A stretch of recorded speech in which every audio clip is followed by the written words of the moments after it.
When you think of home theater subwoofer, you think of SVS, Rail or Klipsch. Polk Audio is not really known for their subwoofers. Well, in this video, we are going to find out why. Welcome to my review of the Polk HTS12.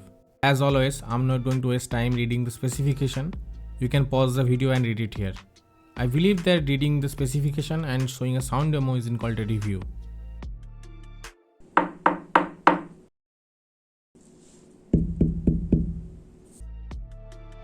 Polk HTS12 build quality is solid. On the bottom, it has their patented power port. Cabinet is made out of MDF, but the bottom portion seems to be made out of plastic. Here is the backside. Even after a long movie session, it doesn't get heat up unlike my Z906 or the Denon 3600H. Here, it only has two phase control, 0 and 90, and it doesn't have a remote either, unlike my Polk DSW Pro 440, which has a 4 different phase control along with a remote.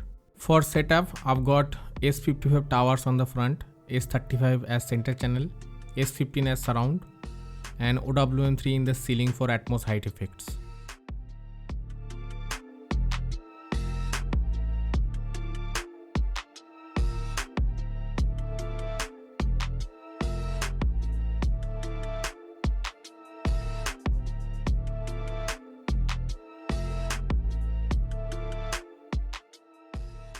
For the music portion, I'll be using them on my S55 tower at 80Hz crossover and LFE at 120Hz.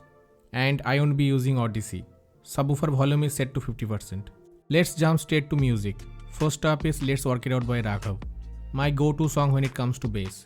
And this sub can pack a punch. The bass is tight and punchy, and the impact is way bigger than my Polk 440.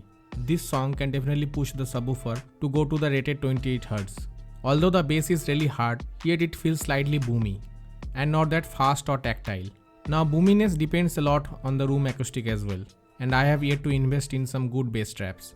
I have also tried Winter by Antonio Vivaldi to check the upper mid bass and like just below 120Hz crossover level, and it does a fine job here.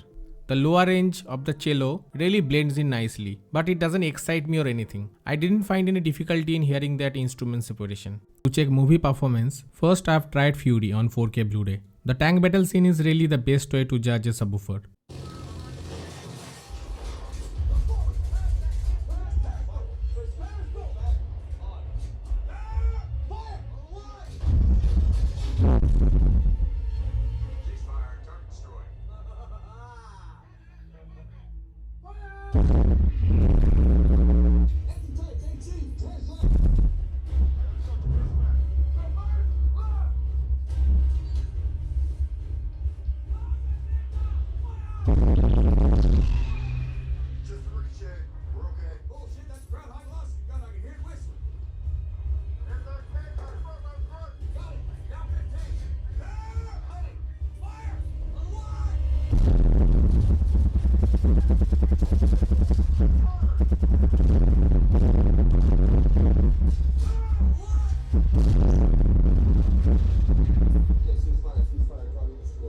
And I have mixed feelings here. Although the impact is there and it's solid and chest thumping, but it's not as fast or agile. The bass lingers around a bit, which can drown out other frequencies. Now for example, if the scene has back-to-back explosion, then the rumble from the first explosion sound will stay a bit longer, since the driver doesn't move that quickly. So the second explosion won't sound the same. A really fast subwoofer like the KF KF92's driver can start and stop really fast, so it can be easily able to carry those low notes.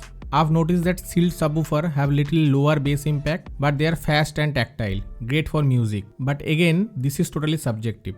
Most of us really prefer that big movie explosion, where ported sub really shines. I've also tried Age of Tomorrow intro. The scene is really challenging for any subwoofer.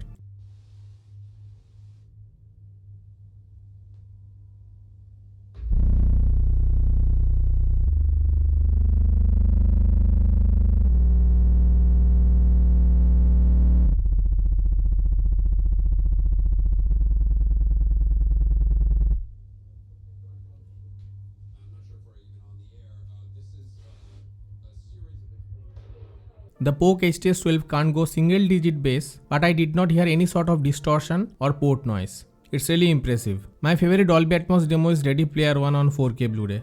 After running Odyssey, I manually adjusted the subwoofer volume from the Denon app. I keep it somewhat negative 5 dB depending on the movie.